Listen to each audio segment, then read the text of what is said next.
We live in a society in which work is valorized and it's coerced. You must work or die in capitalism, right? It's this idea that, I mean, except for the few very rich people. Um, and so we feel a lot of resentment towards work. We feel a lot of avoidance about work.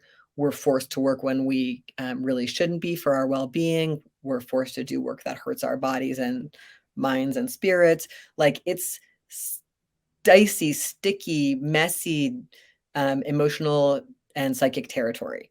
And so we all have a bunch of really toxic messages in ourselves that can make the capacity conversation very complex. So one of the questions that we need to think about is like, how do we value ourselves for being, not doing? I will just say this has been very hard for me. And I think a lot of other people raised in alcoholic families, raised in chaos, raised in different kinds of abuse, just like one of the messages we get is I'm going to do my way out of this, or everything was my fault. And if I had just done something right, I could have controlled this. So we become overdoers.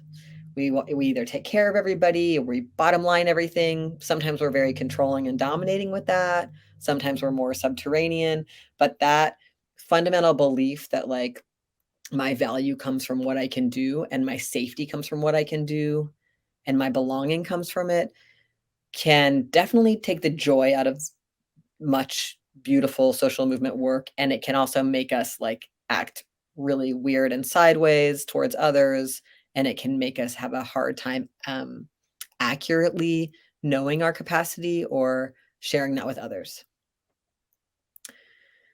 How do we find ways to feel acknowledged, recognized, and valued that isn't based on achievement and external approval? So this is really deep for us. Like, can I know that I deserve to exist and feel my worth, not just based on what I can get other people to think about me or say about me? Which doesn't mean I'm doing it in isolation from that. We all get our sense of selves in various ways through collective experiences. We are, social animals. It's not irrelevant, but there's something different than getting all my well-being through what others think of me. What comes up that drives us to overcommit? Why do some of us keep volunteering for more tasks in a meeting that we know we can't do, or that we know we can't do and be well or get the rest we need or whatever? What does procrastination feel like? What drives it in us? Why do I keep putting off the task that I said I would do and that I know needs doing and perhaps even like really believe in? Like what's happening inside me? And what does overwork feel like? Am I numbing with overwork? Am I self-harming with overwork? Am I competing?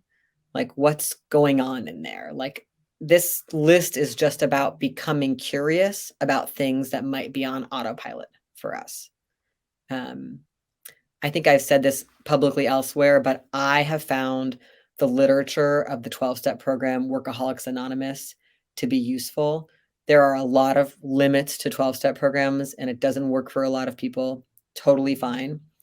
There's a lot of ideas in that program that I think are individualizing when really we could blame systems. But nonetheless, I've found very pragmatic inquiries that have helped me unpack some of my harmful habits around work that include ways that my imbalances around work have affected others and groups and myself.